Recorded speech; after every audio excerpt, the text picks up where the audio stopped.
Good day. Good day.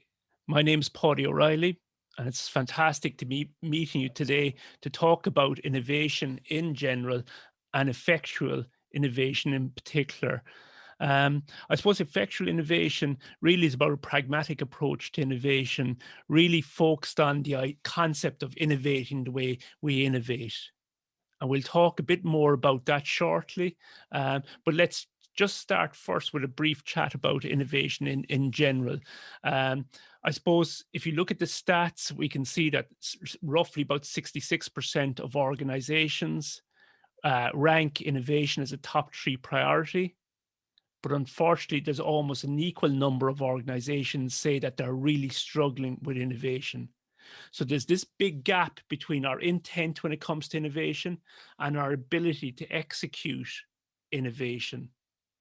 And that's a major issue for organizations. And I suppose it's a major challenge when it comes to sustaining innovation. And we know that innovation is the means by which our organizations remain relevant in their environment. So it's the means by which our organizations remain relevant in their industries, in their markets, and in the societies that we live in. So if our organizations struggle to innovate, then it can't be any surprise that a very large number of our organizations die very, very quickly. I think the average age on some records at the moment is roughly about 12 years life expectancy for our organizations. So a major issue really is we haven't been able to instill into the culture of our organization this ability for them to be able to reinvent themselves on a regular basis. The innovation DNA is missing from the DNA of these organizations. And I suppose what we're going to be talking today about is an approach to innovation called effectual innovation. Effectual innovation has really been born out of decades of research practice that has been looking at, I suppose, successful entrepreneurs, successful innovators, and trying to figure out what are the key principles that really make this group successful compared to maybe less successful groups. So I suppose without further ado, really, let's start talking about that effectual innovation approach. But let's first talk about what we call the stairway to culture change, the stairway by which we create an innovation culture.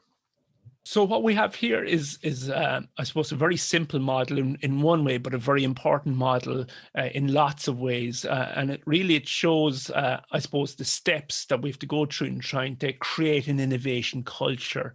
And an innovation culture that really can sustain innovation. What is sustainable innovation? Really, it's a capability that allows us to innovate on demand when required. Okay, it's a capability that allows us to innovate time and time again on a regular, ongoing basis that keeps our organizations relevant in their environments. So I suppose that requires an innovation culture, but unfortunately, we can't create an innovation culture by trying to create an innovation culture. We have to create an innovation culture by trying to instill the correct behaviors, the correct innovation behaviors. But then we can't really create these new behaviors unless we instill the correct skills into our people. But again, those skills are less effective unless we instill the correct innovation mindset into our people. So essentially, culture requires new behaviors require new skill sets require a new mindset. And all of this supported by values that really advocate for the importance of innovation. So we could ask ourselves, what sort of behaviors are we talking about? We'll see shortly a bit more about those, but the types of behaviors we're talking about here are I suppose, especially that we now see innovation is increasingly complex from the point of view involving more stakeholders with very often very different needs, very different values, very different beliefs, that we need people really that can look across these systems, that can understand these different stakeholders, can get to grips with, I suppose, the types of value these stakeholders are seeking out, then trying to find those win-win situations where there's sufficient value for the stakeholders that they're all willing to embrace, I suppose, and commit to a way forward.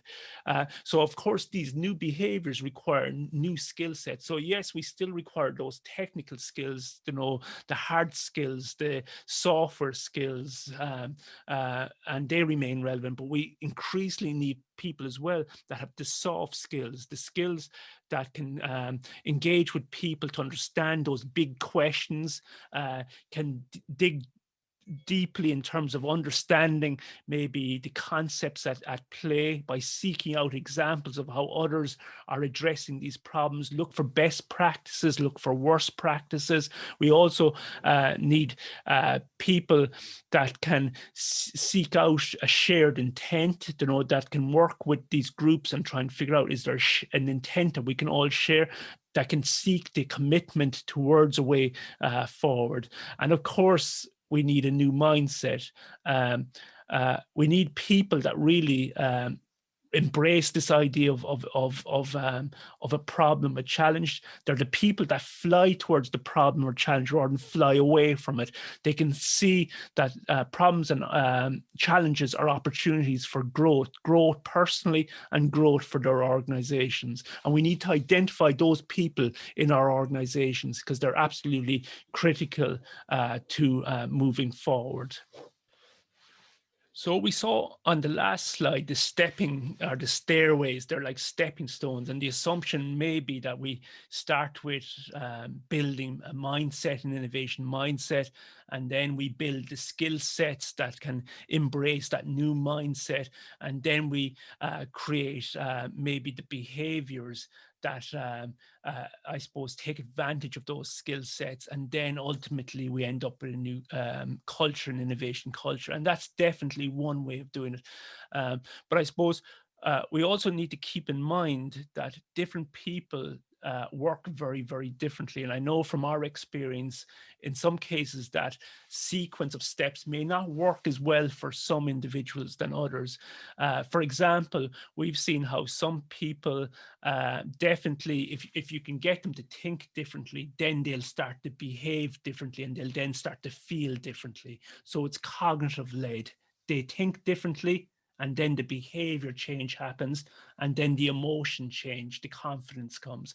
However, with others, it works, or it seems to work a bit differently, that in other cases, we get people to behave differently first, so that they will then start to think differently and then feel differently. So in that case, it's behavior led. And I suppose we maybe a term now in common parlance is this idea of fake it before you make it. So that'd be an example of you fake the behaviors, you get people to adopt the behaviors, and then you start to see them thinking differently and feeling differently.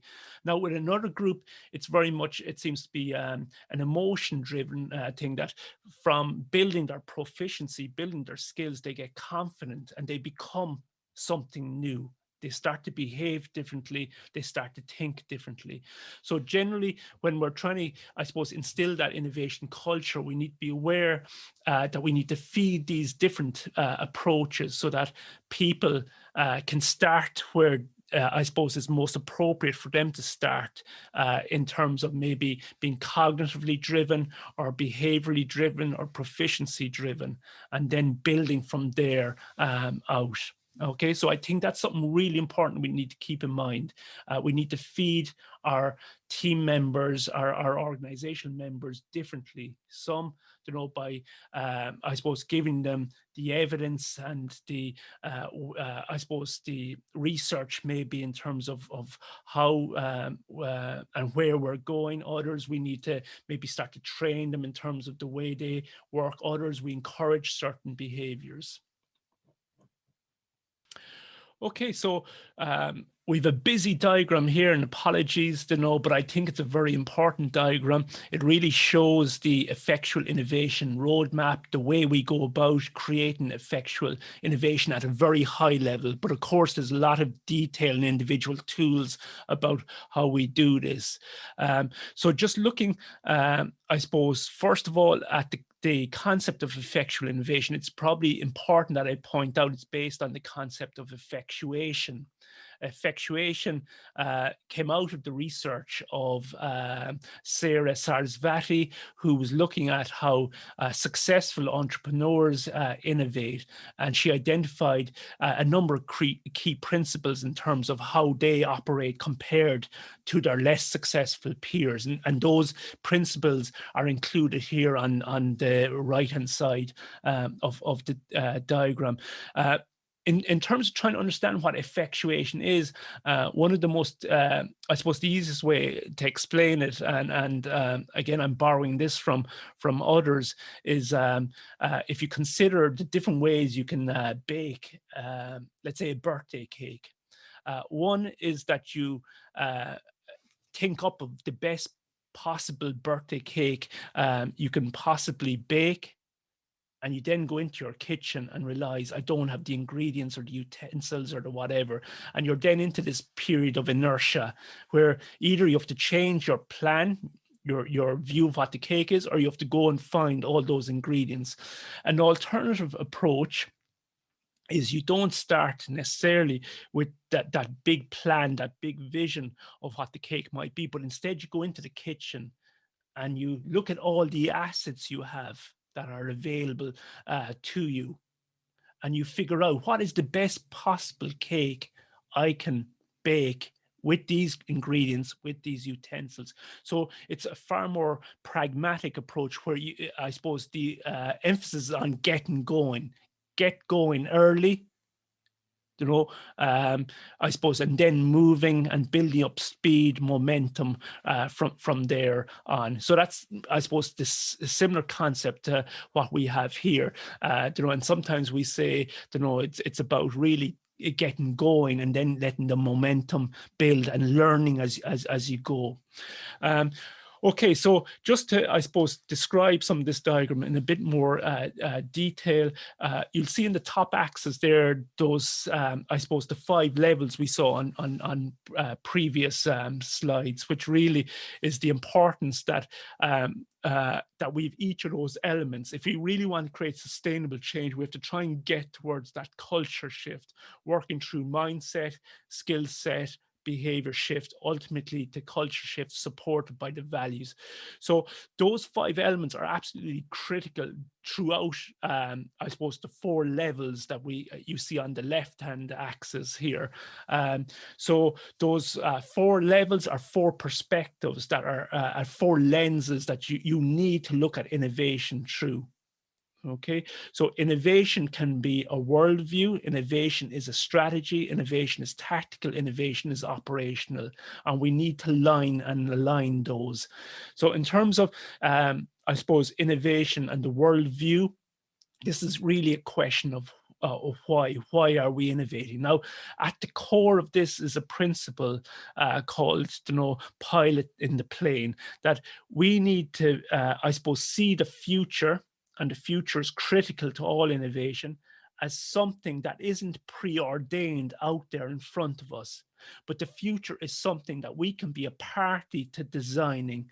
And what we can do is pull together stakeholders, internal, external, and try and figure out what is that future that we want to embrace, that we want to live our lives in. But this concept of feeling in control of the future is absolutely critical to innovation. We need to feel that we are the pilot in that plane. Now, we also have to have a sense of where we want to fly to. Okay, we need to have a sense, I suppose, what that North Star is. Uh, Really, that North Star is what gives us the passion. And it's what drives, I suppose, the sense of purpose that are so important to getting the engagement at the other levels of the hierarchy on the left hand side. Okay, the next level then down is strategy, and it's about where are we looking to go. Now, absolutely critical to this is this concept of bird in the hand. So in trying to sense where we can go, we're asking ourselves, where's the best possible place we can go with the assets we have, the bird in hand? What assets have we, do we control, or what assets have we access to, maybe through our network of contacts, etc. So that principle is really, really important, the bird in the hand. Another really important one is we always need to be aware, where are we going to land this innovation plane? So we need to have, I suppose, a landing strip within the corporate strategy.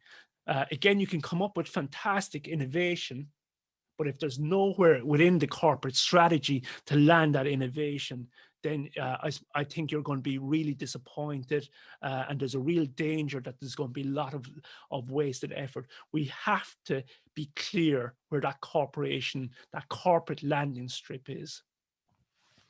So the third level then is this tactical level. How are we going to do this? And it's absolutely critical that we're always reflecting on how we are innovating, and we're innovating the way we innovate. And I think I referred to that earlier. So we know, let's say, that we're embracing this idea of what assets do we have, or what assets do we have access to in order to be able to drive innovation. But we also know we can go further if we're able to increase that network of stakeholders, whereby we've access to even more assets. So there's that idea of designing the fabric of the maybe the innovation ecosystem around us, partnering with more organizations, engaging with more stakeholders. And I love this idea that we build this ecosystem, we build networks of supporters, internal supporters, external supporters, but also networks of challengers, people that are willing to challenge the way we think, drive us to higher performance, challenge us, I suppose, to think differently about things. And we should be developing that fabric, that ecosystem out.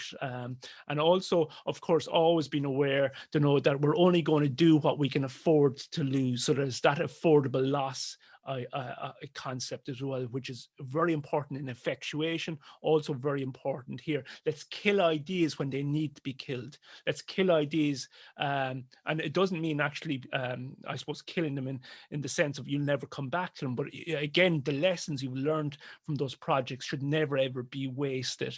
And it may well be that something we learned from a previous project is something that we'll bring back into future projects.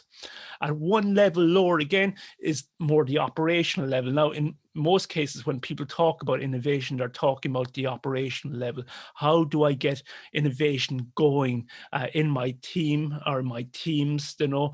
And again, I suppose there's the concept of a process, but I suppose the process isn't there really to be the be and the end all. The process there is there to support an iterative approach to innovation, where we're constantly trialing, experimenting in order to learn. So we take small bets so that we're more likely to succeed at the end of the project. And sometimes I call this willing, I suppose, to suffer the small failures so that later you gather the big successes.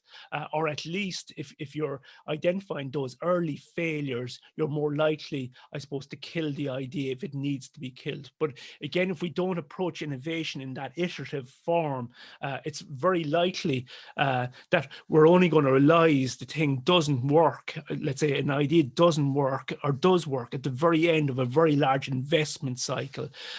So I think we need to be very conscious of that iterative approach to innovation, where we're constantly learning, and based on those learnings, we're then improving what we're doing. Always being aware of the lemonade moments, as we call them, those happy coincidences where all of a sudden we realize something which says we're going down the wrong path. We need to go left or right because there's more value to be created down there. And very often they are happy coincidences, but we need to be looking out for them. So I think that's a very quick overview of what effectual innovation is. And again, just beware, there's a whole set of tools, you know, in terms of mindset, skill set, behavior shift throughout this grid, you know. Okay, so that's a very quick overview of effectual innovation. I really enjoyed the session. Enjoyed, I suppose, describing it at a high level. Very often when we're, I suppose, talking about effectual innovation, we're getting right into the weeds in terms of, you know, those tools and techniques for mindset shifting, skill set shifting, behavior shifting, ultimately culture shifting. So it was a fantastic opportunity, I suppose, to communicate it at a high level. If you've any questions, I'd love to hear from you. If you've any feedback, particularly around how we might improve the way we communicate it, I'd love to hear from you as well on that. Or if you have any questions about it, please feel free to give me a shout. So just wishing you a happy remainder of the day, and hopefully we'll see you all again soon. Take care.